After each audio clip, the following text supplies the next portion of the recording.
Good morning, dear students. Welcome to this session on pre-stressed concrete. We are in Unit 2 of your syllabus. We're talking about the last session. Till the last session, we have been analyzing the cross sections for pre-stressing forces under the pre-stressing forces and the service loads like dead load, live load, and all. uh, we are trying to evaluate the resultant stresses in the cross section. So the last session was pressure line concept. We have completed the pressure line concept. Now this session we'll talk about the other concept of locating the resultant stress and the concept of load balancing, how this is going to help you. Okay.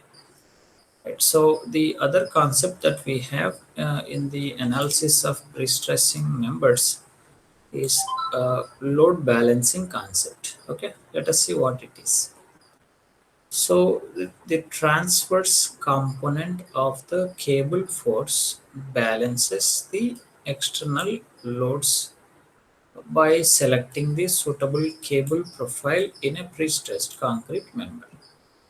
So it is like when you select a suitable cable profile, it is going to resist or balance the external loads. This is what is the concept behind this. So let us see what it is actually. Okay. Say if you have a pre-stressed concrete member, okay, with a uh, tendon at center of the cross section, let us say this is at CG. Okay, so what it can develop the loads is like it can develop the axial load, right? Because it is going to induce axial stress. Okay, so compressive stress, so it can resist the axial loads. Okay, right. So if you have any member having axial loads to resist, so you have to choose a tendon profile to pass through CG of the cross section of the member. So this is how we choose the cable profile. So this is a duct for the cable, right? So the midpoint of the cross section will be the location of the cable. Reason it has to resist the axial loads, like say for example the truss members. If you are designing a truss member for resisting the loads, okay, so you have to have a concentric cable profile. Okay, so that is what is called suitable cable profile. If you select, it can balance the external loads. Okay, this is what is the concept. Okay, right. The remaining, if you see, when you go for an eccentric cable profile with a straight cable, eccentric cable with a straight cable, no bends, no kinks, nothing. Okay, so what loads it can resist?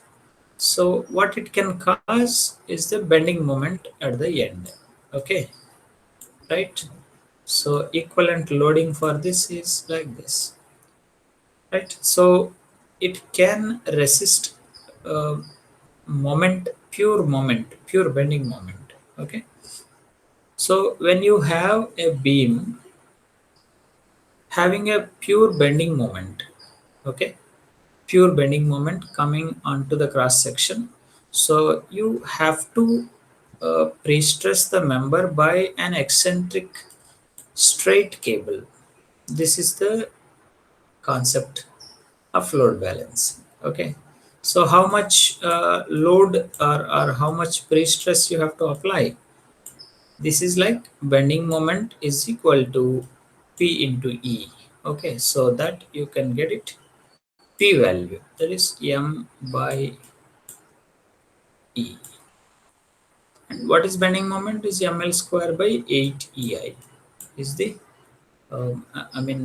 camber value, maximum deflection value. Okay, so this is how you get the load value, pre-stressing force value. Okay, or else the other way, how much moment it can resist for a particular pre-stressing force value. So either way you can calculate it. Okay, so this is what is like same here also. If you want to how much you have to apply a pre-stressing force to resist a particular point load, it is like WL by 4. Okay, there is a maximum bending moment at center divided by E is the pre-stressing force required to balance this much of load acting on the beam. Okay, so this is what a point load. So if you have a point load on a member, on a beam, so the profile you have to choose shall have a kink, okay, sudden change of angle uh, wherever you have a point load. So for example, the point load, if the beam is having a point load at center, you have to provide the cable having a kink at center like this. Okay, right? So maximum deflection is WLQ by 48 EI. Okay, so how much load it can resist is this is the calculation. Like maximum bending moment is this much, and moment from pre-stressing is just P into E at the center. So the maximum bending moment can happen only at center for point load case. So either way, either if you want for a given load, what shall be pre-stressing force, or for a given pre-stressing force, what load you can resist. So this is how the load balancing concept. You are going to balance the load, okay, by applying a particular pre-stressing force value. Like say for example here, the say the bending moment is say acting on the beam is say some 100 kilonewton meter. Okay, for this case, so you are required to design a pre-stressing member for this case. So to resist this 100 kilonewton meter, what is a cable profile and what is a pre-stressing force and how much eccentricity you shall be keeping, right? Okay, so the 100 kilonewton meter, if you are taking the moment, okay, so the pre-stressing force, if you fix, both are variables, either P you can change or eccentricity you can change. So if you keep say for example some 50 eccentricity, okay, and how much is the P, you can get it from this value by substituting M value, by substituting E value, you can get pre-stressing force value. So that is the jerking force that you apply, so that if that member is used here, it can resist this much of bending moment. This is the load balancing concept, right? Same way here also, point load. Okay, similarly, if you have a UDL acting on the beam, UDL, so you have to provide a parabolic cable profile. Okay, and again, how much is the pre-stressing force if you want for a given eccentricity, or how much load it can resist UDL for a particular pre-stressing force at eccentricity. This is the equivalent load that you can calculate. Okay, so for UDL, you must have a parabolic cable profile. And if you have two point loads in a beam, okay, you shall have a parabolic, I mean, the kink shall have two kinks, trapezoidal shape, right? Something like trapezoidal. Uh, it depends on how many number of point loads you have. If you have 3 point loads, you shall have three kinks likewise. So it shall follow the other way. It shall follow bending moment diagram shape. The cable profile shall follow the shape of the bending moment diagram. And the formula for calculating the equivalent load is bending moment P into E from pre-stressing force divided by the distance A into L. Okay, so this is for different cases of loads acting on the member. What shall be the cable profile, and what shall be or how you calculate the equivalent load acting on it. Okay, so this is how you can easily assess the cable profile for a particular load. So if you have axial load, go for axial pre-stressing. If you have pure bending acting on the beam, go for eccentric pre-stressing with straight cable. If you have a point load, keep the straight tendon with kink at the point load. And if you have UDL, go for parabolic profile. If you have 2 point loads, go for trapezoidal shape, or wherever you have a load, have a kink at that location, having straight cable profiles. Okay, so curved profile is for parabolic shape, I mean for UDL case.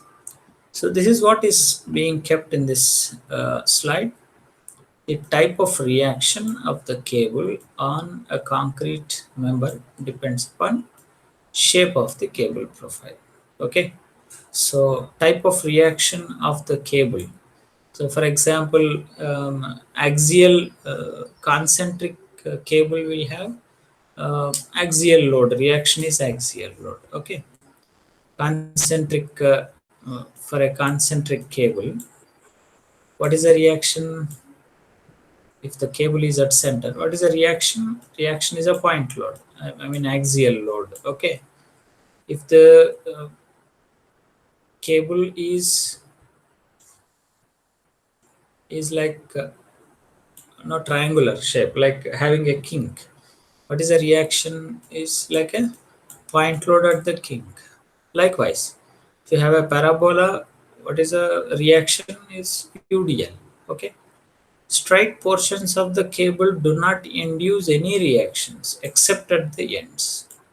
Straight portions. Okay, so straight portions will have reaction only at the ends, only at the ends. Whereas curved profile will have reaction at all the points. Okay, every location. It is like just draw a tangent at each location, and the component of vertical, I mean vertical component is nothing but the load reaction onto the beam. Okay, this is what is now uh, taken as reaction. Okay, right. Curved cables induce UDL and sharp angles induce point loads. This we have discussed. This concept is useful to select most suitable tendon profile for forces in concrete. So generally, in general, we will have UDL like self weight, live load, dead load, likewise. So we mostly go for parabolic shape of the tendon profile, right? A cable profile in a pre-stressed member shell corresponds to the shape of the bending moment diagram resulting from external loads. Okay, so the shape of the bending moment diagram will be the shape of the cable profile. Okay, like BMD for point load is triangle, so we will use the cable profile as this, like this.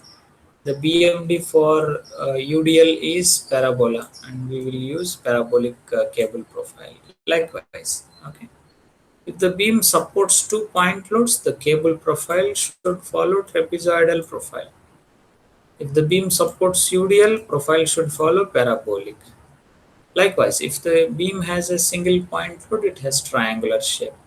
If the beam is having you know uh, axial loads, it has to have a straight cable and at center. Likewise, okay. So this is how the load balancing concept, and these are the reactions that are being shown here. As I told you, that if this is the tendon profile, these are the reactions, and if this is the tendon profile, this is a reaction. Okay, because it is going to uh, it is a straight portion. Straight portion doesn't have any reaction. Only at this ends you will have reaction. Okay, same here also. Okay, right. Because you have a force acting like this, so we will split into two components, one horizontal and one vertical. So the vertical components will help us in you know reacting to the acting loads on it. Okay, right. Similarly, the profile, parabolic profile, bent tendon, it will be like reaction everywhere. At each point you draw a tangent, you'll have both horizontal vertical components. So vertical components are going to balance the loads like this. So this can balance UDL, right? Because it is having loads vertical everywhere, like this.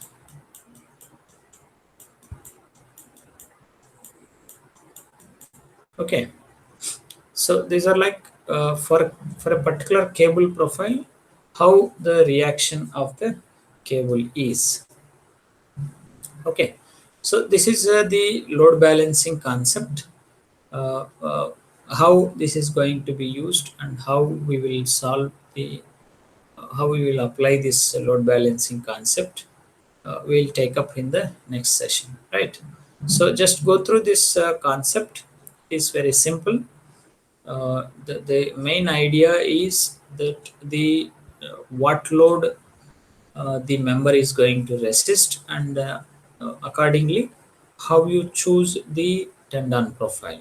And from that, once you choose the tendon profile, then we will assess what is the equivalent load or reaction coming from the tendon to balance the applied load, right? Okay, so once again, you have to understand, for different cases of loads coming onto the member, what exactly is the shape of the tendon profile. Okay, so for